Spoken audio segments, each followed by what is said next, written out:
सप्तम अध्याय का हम लोग मनन कर रहे हैं गीता जी के। उसके अंतर्गत हमने कल देखा कि भगवान श्री कृष्ण कहते हैं, तेषाम ज्ञानी नित्य युक्त एक भक्तिर विशिष्यते, प्रियो ही ज्ञानिनोत्यर्थ अहम सच मम प्रिय।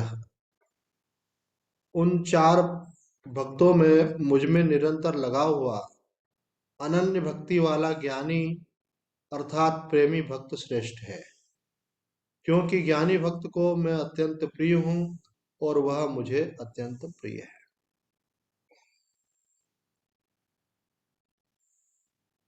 उदारा सर्वे वेते ज्ञानी तात्वैव मे मतम, आस्थिता सही युक्तात्मा मामेव उत्तमाम गतिम।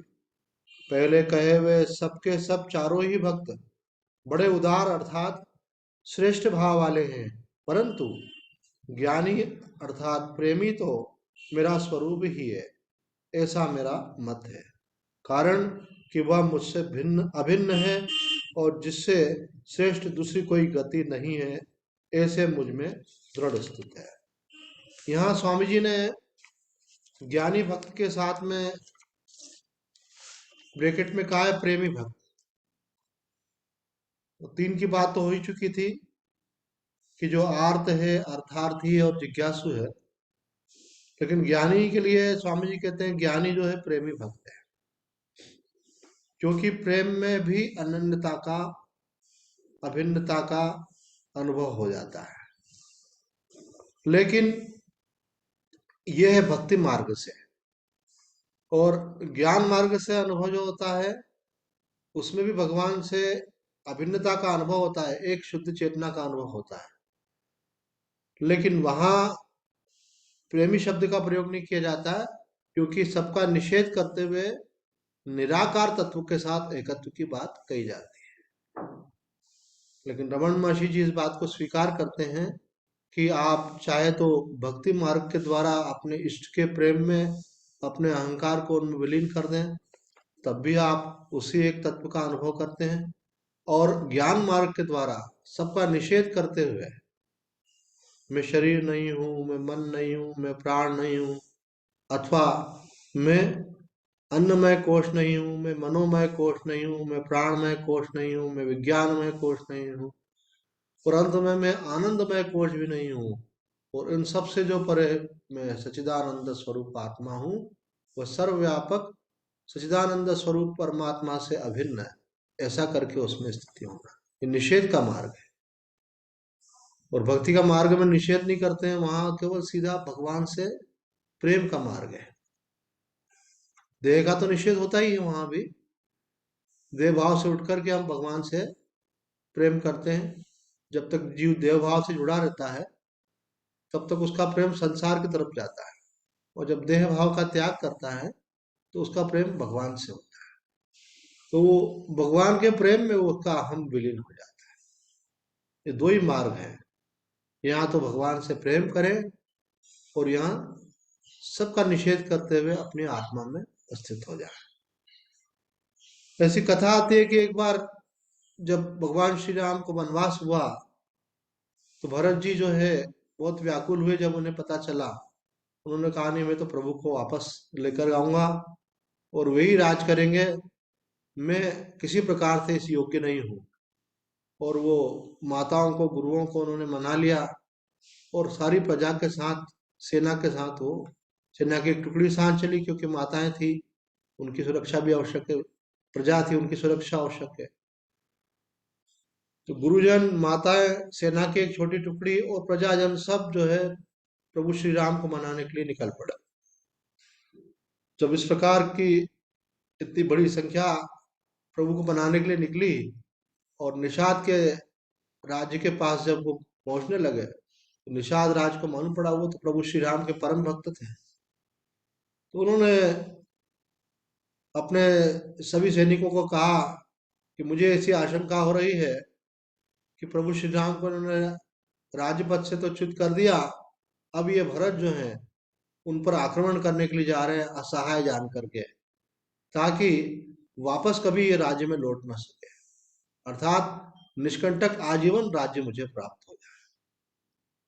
तो ऐसा हम होने नहीं देंगे। अपने प्रभु के ऊपर आक्रमण उन तक जाने के पहले हम उनको हमारी लाशों पर से गुजरना हो। तो ये एक बहुत बड़ा अवसर आया है प्रभु के प्रति अपना प्रेम प्रकट करने का। तो तुम सब तैयार हो जाओ। तो सब सैनिक उनके तैयार हो गए। प्रभु श्री राम के लिए हम अपना जीवन दान कर देंगे। इनको यहाँ जब तक हम जीवित हैं आगे बढ़ने नहीं देंगे, पूरी शक्ति से रोकेंगे। अब कहाँ अयोध्या की सेना और कहाँ निषाद राज के छोटे छोटे बिना रथ वाले सैनिक, बिना किसी प्रकार की युद्ध सामग्री वाले, लेकिन फिर भी वो तैयार होकर खड़े हो गए। लेकिन एक बुजुर्ग ने आकर कहा कि थोड़ा विचार करो, कोई भी काम के बिना विचार किए नहीं करना चाहिए। पहले विचार करो क्या सचमुच जो हमें लग रहा है ऐसा ही है कि और कुछ भी हो सकता है। उन्होंने कहा और क्या हो सकता है, सेना को लेकर जंगल में प्रभु के पास क्यों जाएंगे। बोले नहीं, परीक्षा करो उनके मन की दशा क्या है। तो उन्होंने कहा कि भरत जी की मनोदशा को जानने के लिए आपके कुछ लोग उनका अभिवादन करने के लिए जाए।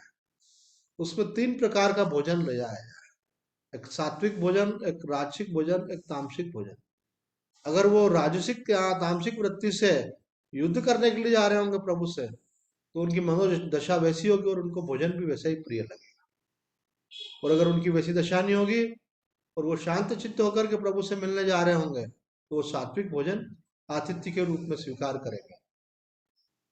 और ठीक है, आप कह रहे हैं तो हम ये कर सकते हैं, हमारे से तो उनका कोई झगड़ा है नहीं। फिर यही हुआ कि आतिथ्य के लिए वो सामग्रियां तेजी से लेकर के आगे बढ़े स्वागत के लिए। तो जब वहां तामसिक भोजन सामने गया तो उन्होंने उसको अस्वीकार कर दिया, मतलब उधर देखा भी नहीं। राजसिक भोजन आगे गया तो उसको भी अस्वीकार कर दिया। तो उसके बाद लगा अब शायद सात्विक भोजन को तो स्वीकार करेंगे, लेकिन सात्विक भोजन को भी उन्होंने अस्वीकार कर दिया। बोले हम भोजन करने के लिए नहीं आए, हम तो अपने प्रभु श्री राम से मिलने के लिए निकले हैं। हमें किसी प्रकार के आतिथ्य सत्कार और स्वागत की अपेक्षा नहीं है। हम तो व्याकुल हृदय से अपने प्रभु के पास जा रहे हैं। तो वहां व्याख्या करते हुए बताया गया है कि जब व्यक्ति भगवान के प्रेम में रहता है तो वो गुणातीत हो जाता है, देह का विस्मरण उसको हो जाता है। तो प्रेमी भक्त की स्थिति जो है वो ज्ञानी के समान ही होती है। तो स्वामी जी ने यहाँ कहा है कि वो जो 4 प्रकार के भक्त हैं उसमें ज्ञानी अर्थात जो भगवान का प्रेमी है वह तो भगवान का स्वरूप ही है, ऐसा भगवान का यहाँ पर मत है। तत्वज्ञानी की भगवान के साथ साधर्मता होती है, मम साधर्म गता, पर भक्त की भगवान के साथ आत्मीयता होती है। साधर्म में जीव ब्रह्म से अभेद होता है, आत्मीयता में भक्त और भगवान में अभिन्नता होती है। अभेद में जीव और ब्रह्म दोनों एक हो जाते हैं और अभिन्नता में भक्त और भगवान प्रेम लीला के लिए 1 से 2 हो जाते हैं। यही बात संत ज्ञानेश्वर ने भी कही है कि वो एक का अनुभव करते हुए 2 हो जाते हैं। जैसे राधा कृष्ण एक होते हुए भी लीला के लिए 2 हो जाते हैं। तो यहाँ कहते हैं भगवान प्रेम लीला के लिए 1 से 2 हो जाते हैं।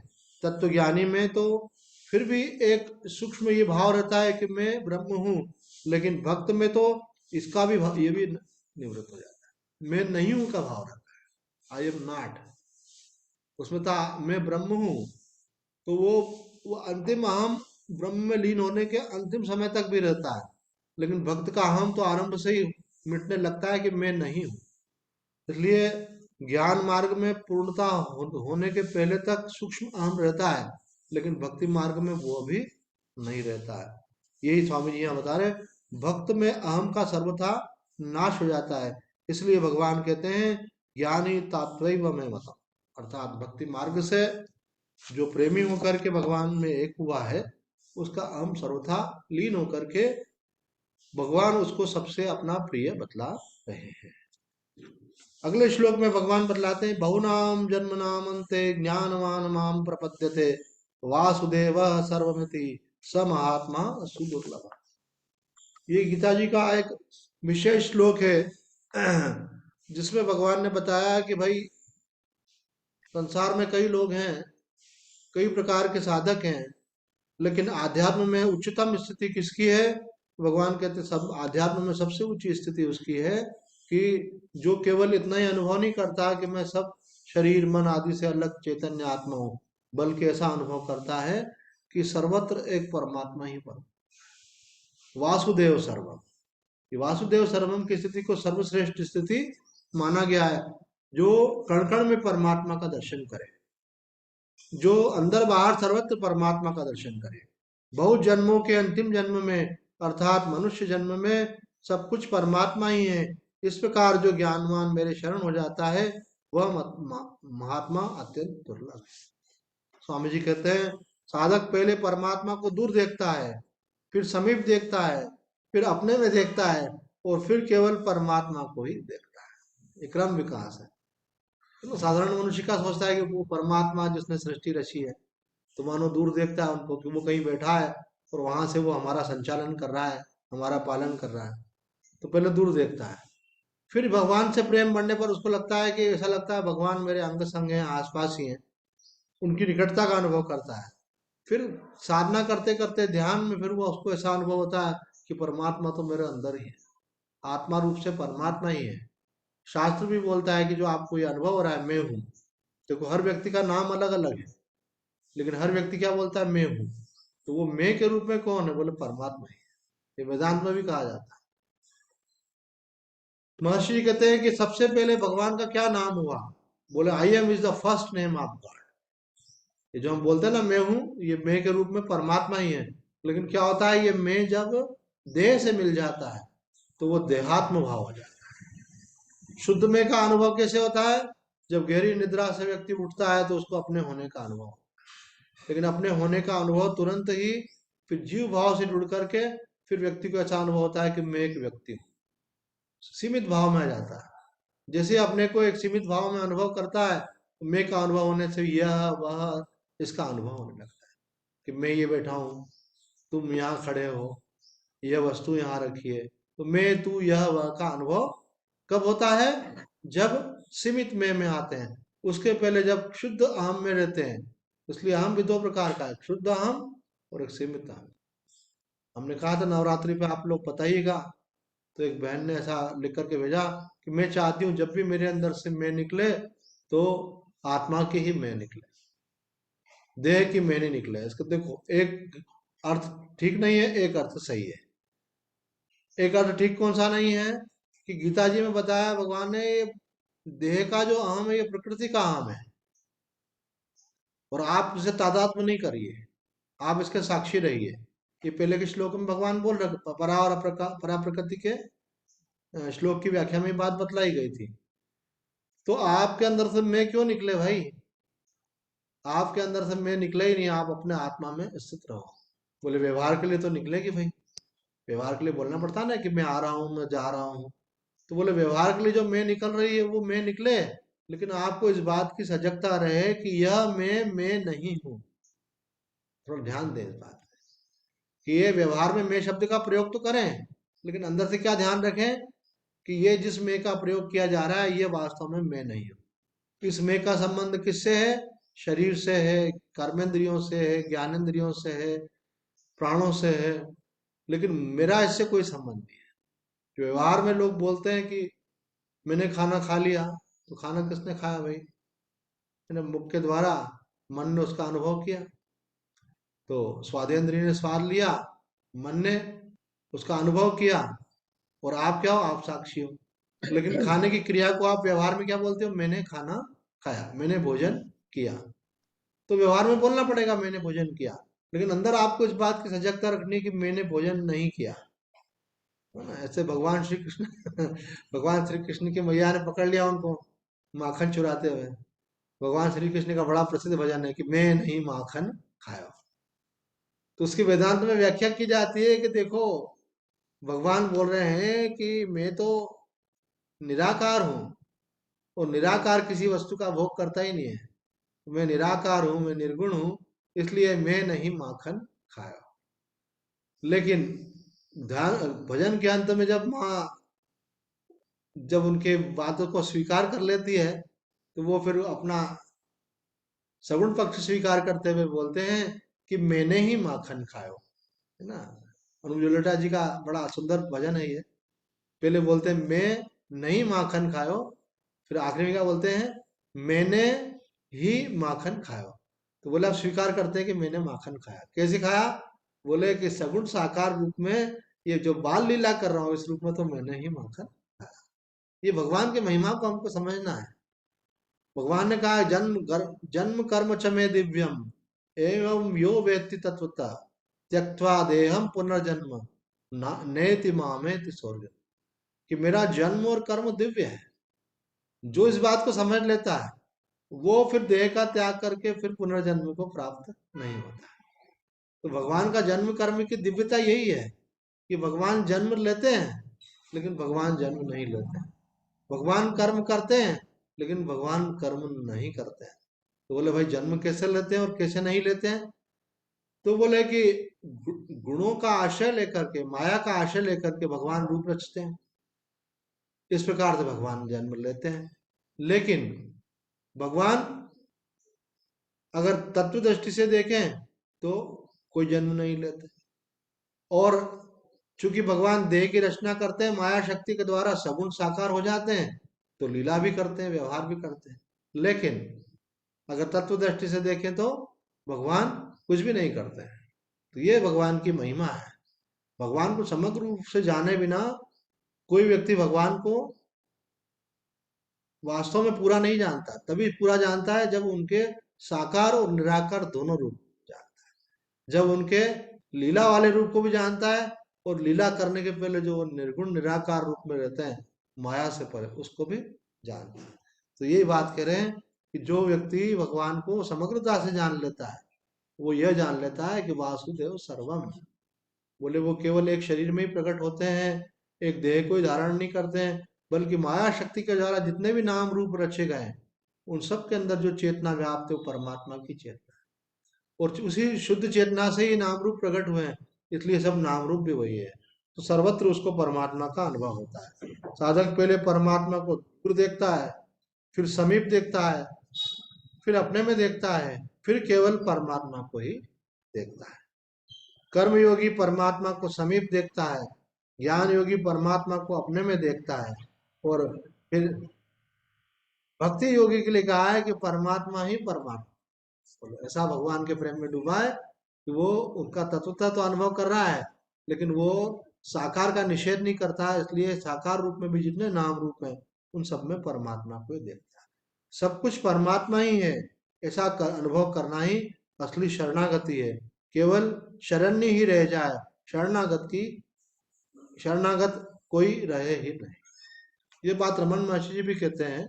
ये जो शरणागति की बात कही जाती है, समर्पण की बात कही जाती है, तो उसके अंदर द्वैत नहीं रहना चाहिए।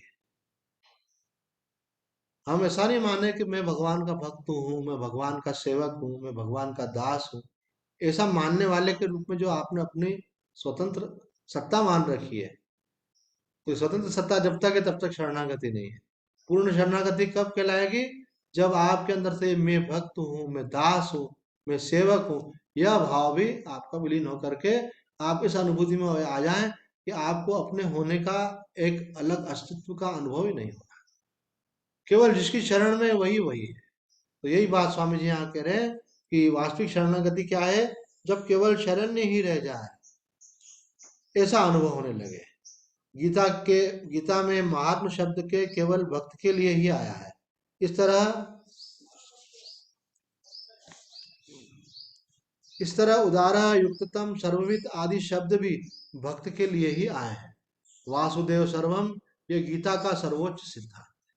कहते हैं ये जो बात यहाँ कही जा रही है कि वासुदेव सर्वम इति स महात्मा सुदुर्लभ, तो स्वामी जी कह रहे हैं वासुदेव सर्वम ये गीता का सर्वोच्च सिद्धांत है।